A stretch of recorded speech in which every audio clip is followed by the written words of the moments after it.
Hello, this is Cho of the Shiny Colors Discord. Welcome to another episode of the Shiny Review. Today we've got two new cards to talk about. We have Mikoto as well as Mei as part of the 12th Twilight's collection. Mikoto being the Produce SSR, Mei being the support. Keep in mind these cards are technically limited. Twilight's collection comes around every couple of months, and you will have an off-rate chance to get Mikoto or Mei on those banners, but this is your best chance and opportunity to spark for them specifically. Let's go ahead and get started. Mikoto is next on the list, of course, and also rounds out the month of bridal cards in Enza. She's a pure visual unit who initially scales with a different number of units on her team, while also buffing up her visual stat. Once fully upgraded, she becomes an AoE unit with heavy buffing and tacks on extra damage through her plus appeal as long as at least 3 She's appeals are in your skill history. She has direct synergy with Nocchill and Cometic through her passives. Mikoto 6 is what I would describe as the first real greedy Mikoto Produce SSR we've had, where most of what she does is not a direct benefit to Nichika, whereas in the past, we've had a lot of Mikoto cards that buff Nichika, and Nichika that buff Mikoto in return, so they all kind of snowball off of each other. Here, it's putting almost all the onus on Nichika to buff up Mikoto so that she does really strong things. While the buffs are fine, and the mulligan in particular is helpful on her 1-star appeal, there's nothing that is exactly a buff to Nichika directly, letting Mikoto be a tiny bit more generic at the cost of a less identifiable setup. It's usually pretty easy to look at certain cards and understand what they want to do. This card, because she doesn't buff Nichika and just is a generic damage dealer, it makes her a little less unique, I guess is the easiest way to put it. Nevertheless, Mikoto is a very solid piece for Visual She's, a team that has been under-repped for a good while. I don't know if this necessarily saves Visual She's. I think the team is playable, but it's certainly not broken, which is the main thing.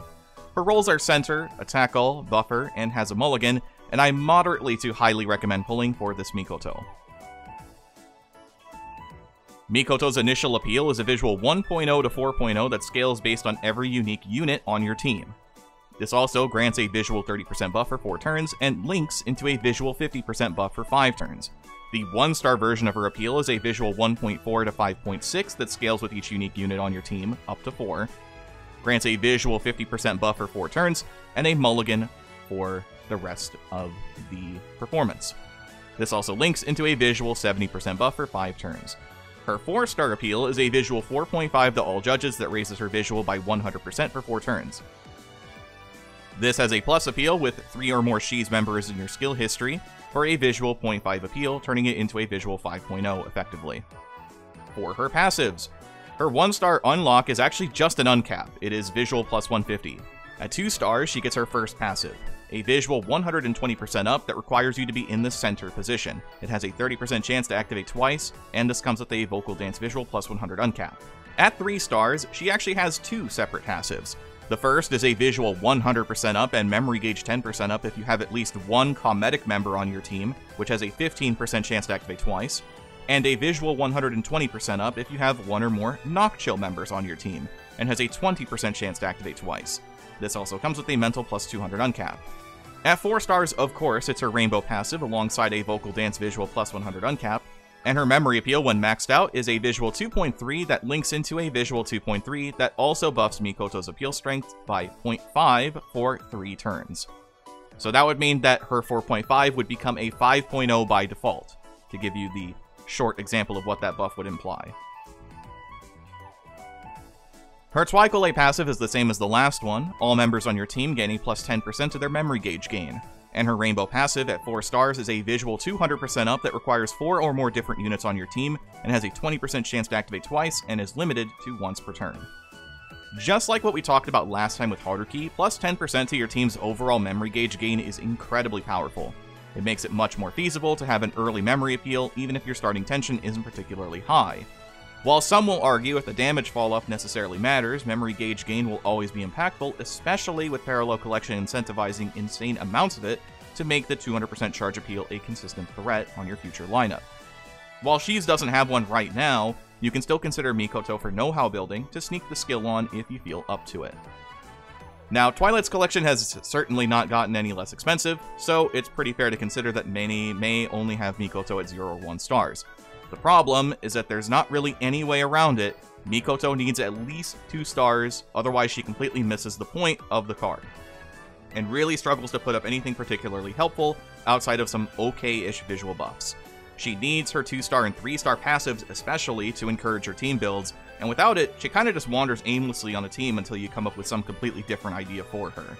She's maybe one of the first Twilight cards that doesn't have a ton to do until you really commit to the bit, which is why she has a passive that's focused around her being a center. So that way, if you decide to not invest a ton of copies into her, you can just opt to have her as the center and not even worry about her appeals per se. I guess it's kind of fitting that she needs the extra assistance, she needs that extra care and pampering because she is the bridal card. For some support recommendations, the MVP, of course, for a visual build is Twilight Mamimi. The funniest part about building Shis is that despite the strong synergy with their visual supports, you can't really use them when producing Shis, since you miss out on half the reason their supports are good together.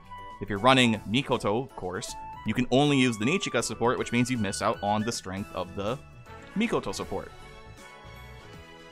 If you're running Mikoto, then of course you have to use the Nichika support, which in turn means you can't use the good Mikoto support alongside Nichika. Now, if you're building the rest of your team for Shis, then you can use them together, and that's totally fine. So just keep that in mind when fleshing out the rest of your support lineup, as well as the produced cards you're playing alongside Shis. Now, Visual Antika is the preferred core of supports this time around. It leverages easier to use passives combined with strong masteries to keep your stats high.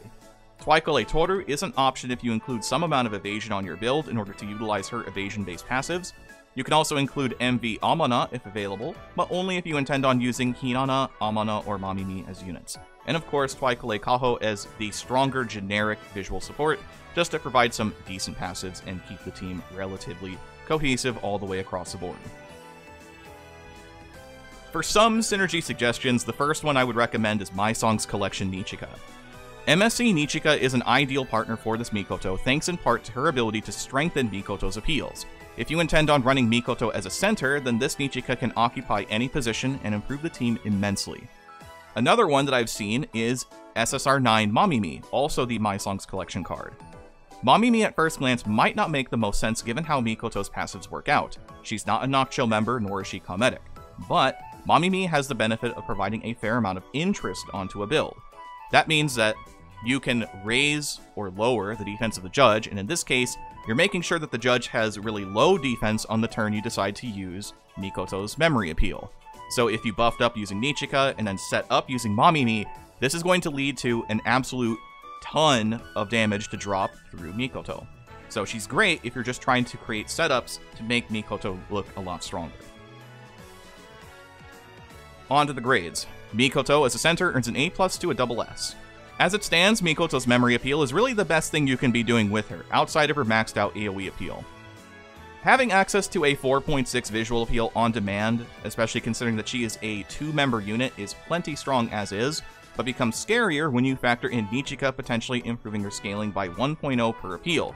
So if you only use one Nichika appeal, that would turn her memory appeal into a 6.6, and if you use 2, an 8.6, which is definitely a force to be reckoned with.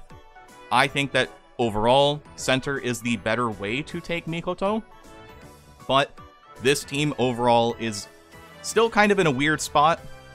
I think that some of the visual supports for it, especially on the produce side of things, is still a little bit on the lesser side, so a lot of the builds are mostly just how many cards can we increase interest with and then just let Mikoto hit really hard. But that said, this card is still going to be very good, especially if they get more support in line with what they want to do. As a unit, A+ to S-. Even when maxed out, Mikoto feels strong, but not in an overwhelming way. Her kit is extremely bare bones, even at 1 star, demanding that you have at least 2 star for a hint of a game plan. It all comes together once she's maxed out, but it's a bit of a complicated investment, especially since Mikoto 3, another visual card, is still a more popular option for the visual position right now. So you'll see a split between visual Shis teams that are using Mikoto as the center, or visual Shis teams using Twilight Nichika as the center, and the Mikoto 3 as the visual unit, since double AoE appeals are still very good. If you have Mikoto 3 and are already opting to go for that particular build, you don't have to go super hard on this Mikoto, but if you want to try a center-focused Mikoto build, then maybe you can give this one a shot. Especially because that means you do not have to make a ton of investment, because at least at 0 stars, she can still operate fully functionally as a center, just without her passives. So next up then is Mei. Not too dissimilar from the last Twilight support, Mei is a pure vocal card that boasts almost exactly the same masteries and values that Twilight Toru did. She gains an extra point in the vocal uncapped mastery and 1 extra point of unit mastery mental at level 1, to name those small little changes. She's a bit of a complicated card to evaluate because so much of her kit is focused on vocal Twilight almost exclusively, meaning she'll be a harder support for most teams to utilize. Now make no mistake, she's good, but not overwhelmingly good for everybody. For her support skills, she has 3 generics, Idol's Bond, Rest Boost, and Stamina support, and 5 unique support skills. Unit Mastery Mental reaching plus 12 at level 65, Vocal Stay Mastery reaching plus 5 at level 80, Unit Mastery Vocal Limit Up reaching plus 8 at level 80, Vocal Mastery Stamina reaching plus 6 at level 80, and Perfect Mastery reaching plus 8 at level 80. Her support appeal does scale, starting out at a Vocal 3.0, becoming a Vocal 3.1 that grants you a Vocal 5% buff for 3 turns at level 60, working its way up to a Vocal 3.5 appeal that grants a 25% Vocal buff for 3 turns at level 80. Her TFD idea is Appeal, her Insight token for Grad is Mental, and her proficiencies and landing point are in Vocal and SP. Mei's initial passive is a Vocal 60% up that requires it to be turn 3 or earlier, and it has a 20% chance to activate twice, with a plus 50 Vocal uncap attached. Her 1-star appeal is a Vocal 3.5 that raises your Vocal by 20% for 3 turns, and grants a Vocal plus 50 uncap. Her 2-star passive is a Vocal 130% up that requires 3 or more active Vocal buffs. This has a 20% chance to activate twice, and comes with a Vocal plus 50 uncap, totaling up to 150 so far. At 3 stars, her appeal is a Vocal 5.0 that grants a Vocal 30% up for 4 turns per attack received. This can stack up to 3 times, and said buff lasts for 4 turns. So you have 4 turns to stack up upwards of a Vocal 90% buff. The change appeal on this, so by discarding it, as long as you have the full Twilight lineup, you grant a Vocal 25% buff for 3 turns. This comes with a Vocal Mental plus 75 uncap. Her Rainbow passive at 4 stars is a Vocal 200% up that requires 6 or more active Vocal up buffs, and has a 30% chance to activate once, limited to once per turn, and finally comes with a Vocal Mental plus 75 uncap. So that totals up to Vocal 300 as your uncap, and 150 to mental. Mei earns a B plus SS. The same song and dance as every Twilight support. Mei is a very capable support even at 2 stars, but ends up being more specifically tailored to teams that want to stack active Vocal buffs as much as possible.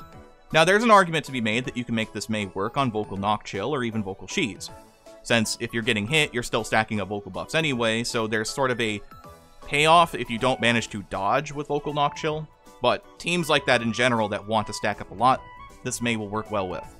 It's slightly harder to justify in teams like Vocal Hokura or Antika, who can't afford to spend time stacking up Vocal up buffs in favor of their actual win conditions, whether that be setting up health situations for Antika, or rolling the dice a bit with duets for Hokura. Simply put, if you're focused on smaller units and already play around active buffs, Mei's a great pickup for you. If you're playing a larger team, this card is going to be a little bit middling if you try to use her. Even if you fully invest into Twilight supports, what she offers does not really synergize with the kits of the bigger 5-member teams. So, that will do it for the video today. Thank you so much, as always, for watching. Next time we'll be talking about whatever banner comes next, so let's look forward to it together. Till then, I've been Cho, thanks for watching, have a wonderful rest of your day.